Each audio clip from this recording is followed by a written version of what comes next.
I am Isabel Hayes, once a medical professor, once the wife of a man from Charleston's most prestigious family, and once a woman branded as useless simply because I couldn't bear children.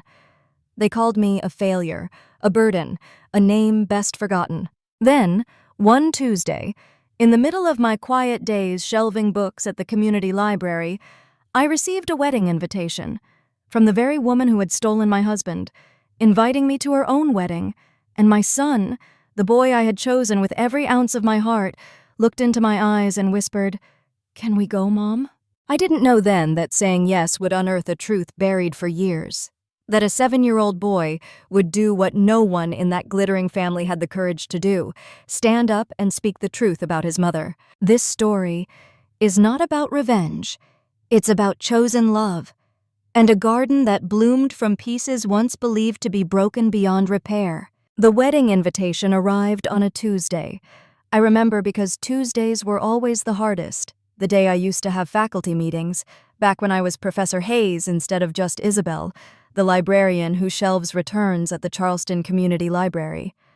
My hands trembled as I opened the cream-colored envelope. "Jessica Hayes and Marcus Wellington request the honor of your presence." The gold lettering blurred. Jessica, my ex-sister-in-law, the woman who'd smiled at me across Thanksgiving dinners while sleeping with my husband. "Mom, what's that?" Leo's voice pulled me back. He stood in the doorway, backpack sliding off one shoulder, that gap-toothed grin that made my heart squeeze every single time. "Just mail, sweetheart." I folded the invitation quickly, but not before he caught the shimmer of gold foil. "Is it fancy mail? Like when Mrs. Chen got invited to the mayor's party?" 7 years old and already too observant for his own good, I smoothed his dark hair, nothing like my blonde waves, but who cared about genetics when this child had chosen me as fiercely as I'd chosen him? "It's a wedding invitation." His eyes went wide. "Can we go? I've never been to a wedding. Will there be cake?" The pure excitement in his voice made my chest tight. How could I explain that this particular wedding was hosted by people who'd made it clear I was worth less than the dirt under their designer shoes? The Hayes family, old Charleston money, the kind that traced their lineage back to cotton, and shame they'd rebranded as heritage. I'd married into that family young and hopeful, a medical professor who thought love could bridge any gap. 10 years of fertility treatments later, Jason served me divorce papers in the same week my doctor confirmed what we'd both suspected. I'd never carry a child. "She can't even do the one thing women are meant to do," Jessica had whispered at the lawyer's office, loud enough for me to hear. Jason hadn't defended me, but Leo didn't know any of this.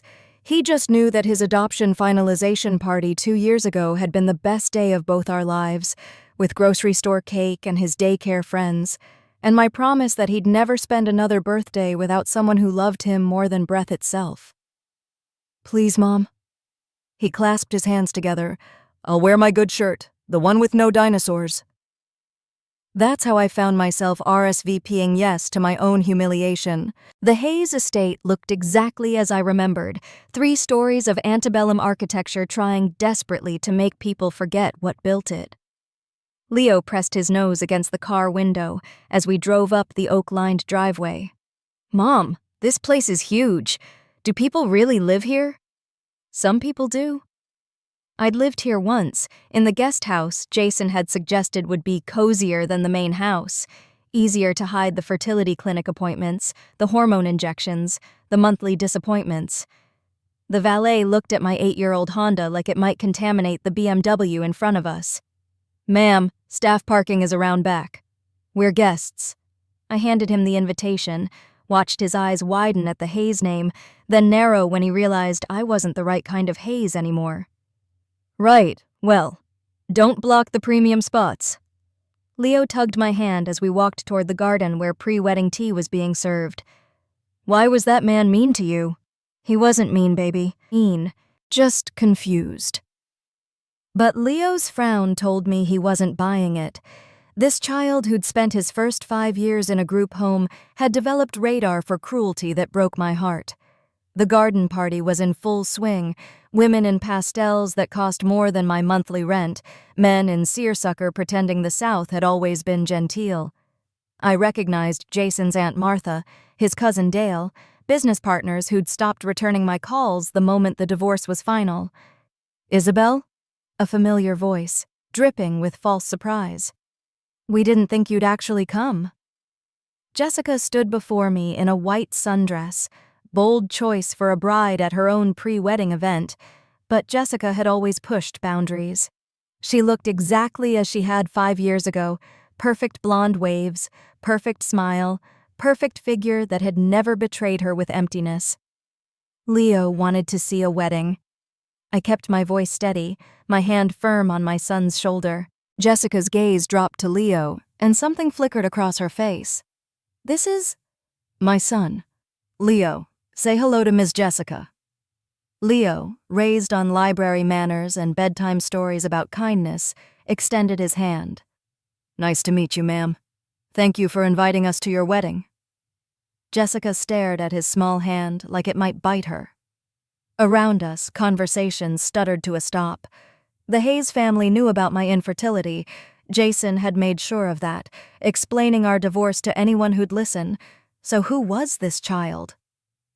"Adopted," Jessica said flatly, not a question. Then, louder, addressing her audience. "How modern. Though I suppose when you can't have your own, you make do." The words hit exactly where she'd aimed them. But before I could respond, Leo spoke up. "My mom chose me special. Not everybody gets chosen. Some people just get born and stuck with whatever family they get." He said it matter-of-factly, the way he'd explained it to a classmate who'd asked why we didn't match. Jessica's perfect smile cracked slightly. Behind her, Jason emerged from the house, and for the first time in 3 years, I looked at the man I'd once loved enough to inject myself with hormones that made me sick, enough to cry in bathroom stalls at baby showers, enough to forgive when he'd grown distant and cold. He looked older. Good. "Isabel." Jason's voice still had that particular tone, like he was doing me a favor by acknowledging my existence. "This is unexpected. Your sister invited us." I kept my chin up, though my insides churned. "Half-sister," Jessica corrected sharply. Of course, even in family, the Hayes clan maintained hierarchies. Leo had gone quiet beside me, that particular stillness he'd developed in the group home when adults got unpredictable. I squeezed his shoulder gently, our signal that everything was okay, that I was here, that he was safe. "Why don't we find our seats?" I suggested, already turning away. But Jessica wasn't done. "Oh, do stay for tea. I'm sure everyone's dying to hear how you've been. Still working at that little library? So nice they hire people without traditional qualifications." Traditional qualifications, as if my PhD, my published papers, my tenure track meant nothing because my uterus had failed its primary function. "The library's wonderful," I said simply. "Leo loves story time." "I'm learning to read chapter books," Leo added quietly. "Mom says I'm way ahead for 7. "7?" An elderly man approached. Franklin Hayes, Jason's grandfather, patriarch of the clan. I'd met him exactly twice, at my wedding and at Jason's cousin's funeral. Both times he'd looked through me like glass. "This child is 7? "Yes, sir." Leo straightened under the old man's gaze. Franklin studied him with those sharp Hayes eyes that had built a fortune in real estate and redevelopment, which was a polite way of saying they'd bought up black neighborhoods for pennies and sold them for millions. Something shifted in his expression. "Come, Isabel." Jason took my elbow, steering me away from his grandfather. "Let's not make a scene." I yanked free. "I'm not the one making a scene." But Leo had noticed the interaction. As we finally found seats, relegated to the back table with distant cousins and +1s nobody quite remembered, he pulled something from his pocket. A white envelope, folded carefully. "What's that, baby?" "Nothing." He tucked it away quickly, but his eyes had that look, the one that meant his 7-year-old brain was working on something adults hadn't figured out yet. The tea service continued with its ritual humiliations. We were served last. My place card had been handwritten hastily, clearly a last-minute addition. When Jessica stood to thank everyone for coming, she made sure to mention how complete her life felt now, how Jason had helped her understand what real partnership meant. "Family is everything," she said, looking directly at me. "The family we choose, the family we create, the children we bring into this world to carry on traditions." Beside me, Leo had gone still again. But this time, his hand found mine under the table, squeezing tight. "Is that why they don't like us?" he whispered. "Because I'm not born from you?" The question shattered me. How did you explain to a 7-year-old that some people measured worth in chromosomes and bloodlines? That to them, our family, built on choice and court documents and bedtime stories, wasn't real? "No, sweetheart," I whispered back. "They don't like us because we prove them wrong." About what? About what makes a real family. The wedding ceremony was held in the estate's grand ballroom, converted years ago from what had probably been a much darker purpose. 200 guests filled the space, a sea of southern elite pretending the chandelier hadn't been bought with money that still reeked of other people's misery. Leo and I sat in the back row, as far from the family section as possible while still technically being in the room. He'd worn his dinosaur-free shirt as promised, even let me comb his unruly hair. My heart ached at how hard he was trying to fit into a world that had already rejected him. The ceremony proceeded with practiced elegance. Jessica floated down the aisle in a dress that probably cost more than Leo's adoption had. Jason waited at the altar. Not the groom, of course, but the best man to Marcus Wellington, a hedge fund prince who probably didn't know or care about Jessica's role in ending my marriage. When it came time for speeches, I should have known Jessica wouldn't resist. She took the microphone with that smile I'd once been stupid enough to think was friendly. "Thank you all for being here," she began, champagne glass raised, "for witnessing not just a union, but a completion. You see, I've learned that life gives us what we're meant to have. Some of us are blessed with abundance, love, family, children." Her eyes found mine across the room. "And some are given opportunities to accept their limitations gracefully." Whispers rippled through the crowd. Heads turned, seeking the target of her words. They found me easily, the only woman sitting alone with a child who clearly wasn't biologically hers. Jessica continued, her voice carrying perfectly in the acoustically designed space. "I'm so grateful everyone could join us today, even those who once couldn't fulfill their most basic purpose as women. Perhaps being here, seeing what a complete family looks like, will be educational." The room went silent. Even the string quartet seemed to pause. 200 pairs of eyes found me, some pitying, some curious, most simply entertained by the drama. That's when Leo stood up. My hand shot out to stop him, but he was already moving, walking down that long aisle with the determination of someone much older than 7. He climbed the steps to where Jessica stood frozen, microphone still in hand. "Excuse me," he said, voice clear as a bell. "You're wrong about my mom." Jessica laughed, that tinkling sound that had charmed my husband into betrayal. "How sweet. But darling, you don't understand." "I understand." Leo pulled the white envelope from his pocket. "Mr. Franklin, this is for you." The room held its breath as the Hayes patriarch rose from his seat. At 91, Franklin Hayes still commanded any room he entered. He took the envelope from Leo's small hand, frowning at the unexpected interruption. "What is this, boy?" "The truth," Leo said simply. "About families, and about choosing." Franklin Hayes opened the envelope with hands that had signed 1,000 property deals, had built an empire on others' losses. But as he read, those hands began to tremble. "Where did you get this?" His voice, usually sharp as winter wind, came out rough. Leo glanced back at me, and I saw my brave boy's confidence waver. I stood, ready to collect him, to flee this place and never look back. But Franklin held up a hand. "No, stay. Everyone should hear this." He cleared his throat. "This is a letter from the Charleston family court, and a DNA test." Jessica's smile finally fell. "Grandfather, this is hardly the time." "Quiet." The command cracked like a whip. Franklin adjusted his glasses, began to read.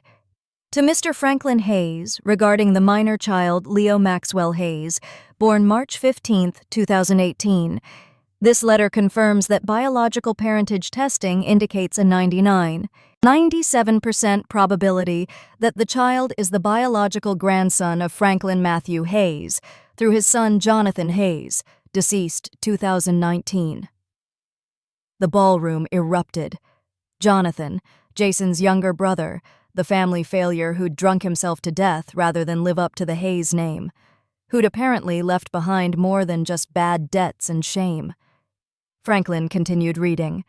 The child was legally adopted by Isabel Marie Hayes in 2022, following termination of biological mother's rights.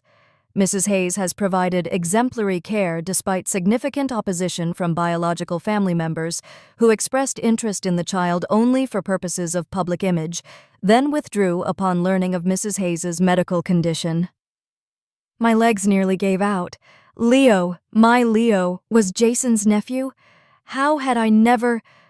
But then, I'd been so desperate to adopt, so grateful when the agency called about a boy who needed a home immediately.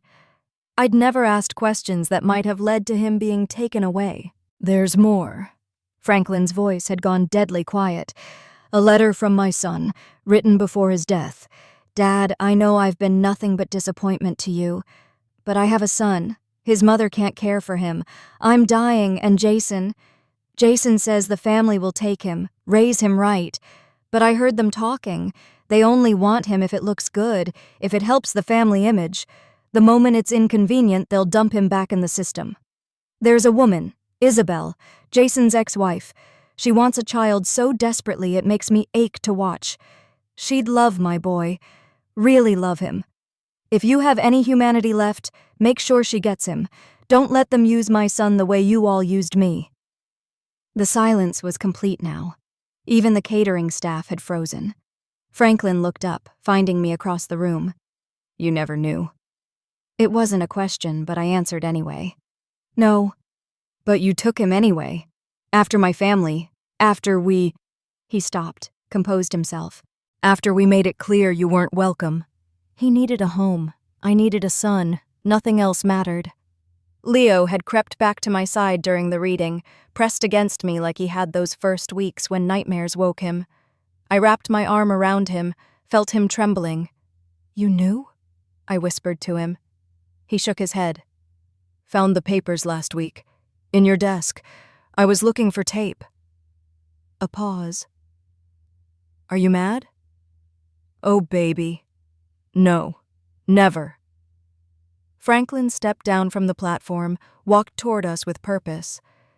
The crowd parted like the Red Sea. When he reached us, he did something I'd never seen a Hayes do. He knelt. "Leo," he said quietly, "I'm your great-grandfather, and I'm sorry. I'm so very sorry." Jessica's voice cut through the moment like glass. "This is ridiculous! A convenient lie to ruin my wedding!" She whirled on me, designer dress flaring.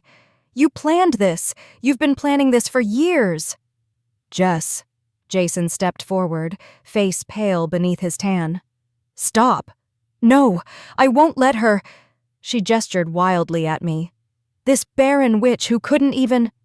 "Enough." Franklin's voice boomed with authority that made everyone flinch. "You dare speak of Barren? You who would have let my great-grandson rot in foster care because it didn't match your aesthetic?" The truth hung in the air like smoke. I watched comprehension dawn on faces throughout the room. The Hayes family had known.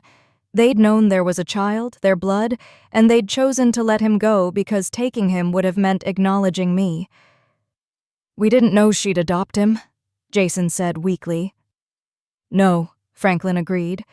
"You just knew a child existed, your brother's son, and you did nothing." He turned to the room at large. "All of you. You knew. And you chose pride over a child." Someone started clapping. Slow, single claps from somewhere in the middle of the crowd. Then another joined, and another. Soon half the room was applauding, while the other half sat in stunned silence. Leo tugged my hand.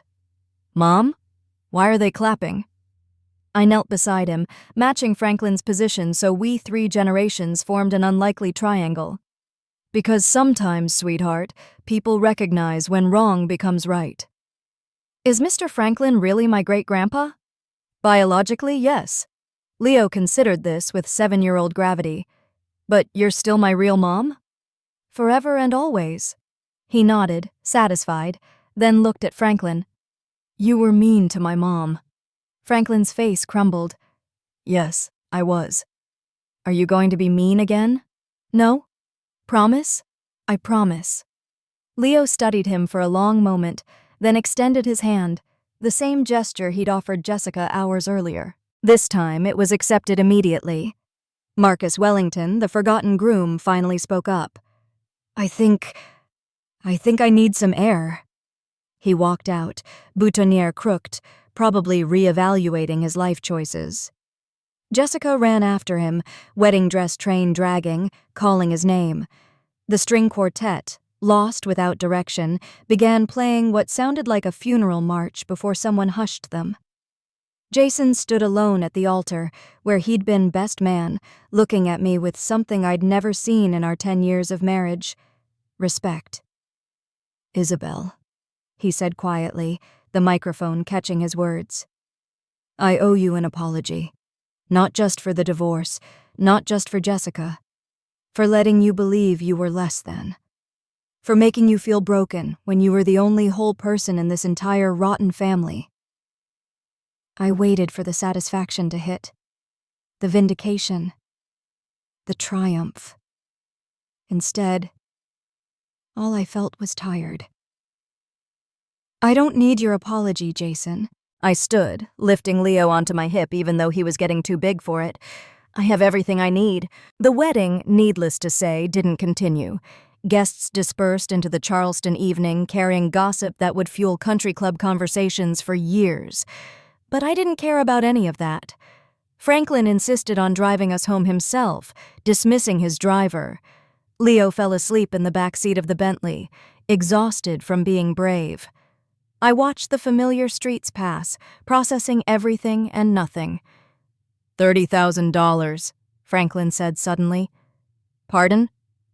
"That's what Jason told me it would cost, to make the problem go away. $30,000 to the right judge, the right social worker. Make sure the boy went somewhere else." His knuckles were white on the steering wheel. I wrote the check. I should have been angry, furious. Instead, I felt only sadness for this old man who'd measured love in dollars. But it didn't work. "No, Jonathan had already done the paperwork, listed you as preferred placement if family declined." A bitter laugh. He knew us so well, knew we'd decline. "Then how—" "The social worker, Mrs. Chen. She held on to the papers, waited until after Jonathan died, after the family officially declined. Then she called you."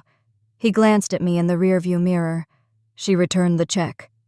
Mrs. Chen, who'd fast-tracked my adoption application, who'd shown up at my apartment with Leo and a garbage bag of belongings, saying only, "He needs you, and I think you need him." "She knew," I whispered. "Everyone knew. Everyone except you and the boy." Franklin pulled into my apartment complex, a far cry from the Haye Estate, but home nonetheless. "I've been a fool, Isabel. A prideful, stupid fool." He parked, but didn't move to wake Leo. In the dim light, I could see tears on his weathered cheeks. "He looks like Jonathan at that age," he said quietly. "Same stubborn chin, same eyes that see too much. He's a good boy. Because of you, in spite of us." Franklin turned to face me fully. "I want to know him. If you'll let me, no lawyers, no contracts, just a great-grandfather who's running out of time to make things right." I thought of Leo asking about family trees at school, of him drawing stick figures with question marks for grandparents, of all the ways I'd tried to be enough to fill those gaps. "We have Sunday dinners at 5, I said finally. "Nothing fancy. Sometimes it's just spaghetti." "I haven't had spaghetti in 40 years. Then you're overdue. 6 months later, I stood at a podium in the Charleston Community Center, not the grand Haye Estate. The audience wasn't society elite, but single parents, social workers, librarians, teachers, people who understood that family was a verb, not just a noun. Love isn't measured in DNA, I said, looking out at faces that had become familiar over months of organizing this support group. It's measured in showing up, in choosing, again and again, especially when it's hard. In the front row, Leo sat between Franklin and Mrs. Chen, who'd become regular fixtures in our lives. Franklin, who now drove himself to our apartment every Sunday in increasingly casual clothes, who'd learned to play dinosaurs and read bedtime stories with different voices. Mrs. Chen, who'd finally told me the whole story, about Jonathan begging her to find me, about the family's cruel dismissal, about her decision to wait and hope. Some of you were told you're not enough, I continued. Not whole enough, not traditional enough, not biological enough. But look at your children. Look at what you've built from choosing, from wanting, from loving when the world said you had no right to. Applause filled the room, warm and genuine. As I stepped down, Leo ran to meet me, now 8 and even more perceptive. Good job, Mom. You didn't cry this time. Almost didn't cry, I corrected, hugging him tight. Franklin approached, moving slower these days, but with purpose. The family wants to have a gathering, to formally acknowledge Leo. No, he smiled, a real smile, not the Haye's social smile. Good, I told them you'd say that. Then I told them the only family Leo needs to acknowledge is the one he already has. Pop is tough, Leo informed me solemnly. That's what he'd started calling Franklin, who'd nearly cried the first time he'd heard it. The toughest, I agreed. Jessica had moved to Atlanta after the wedding disaster. Her society dreams crumbled. Jason had tried reaching out several times, but I'd finally found the strength to block his number. The past was past. There is one thing, Franklin said carefully. Jonathan's trust. It's substantial. It's Leo's by right. I'd known this was coming. We'll put it in an education fund, for college, for whatever he dreams of becoming. You won't take anything for yourself? I have everything I need. Leo tugged my hand. Can we go to the library? You promised we could get the new dragon book. Of course, baby.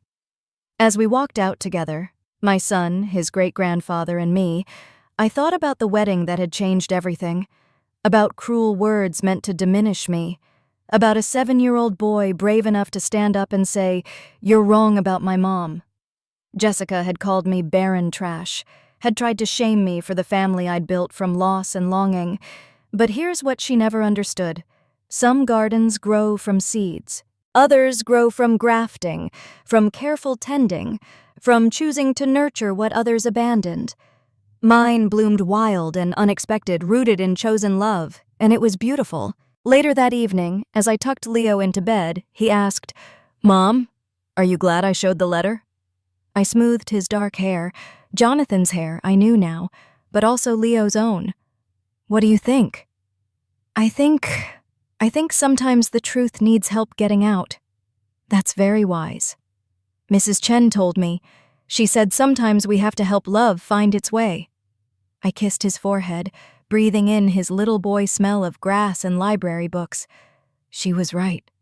Mom? Yeah, baby? I'm glad you chose me. Oh, sweetheart. I sat on his bed, gathering him close. I didn't just choose you once. I choose you every morning when you wake up grumpy. I choose you every time you leave Legos on the floor.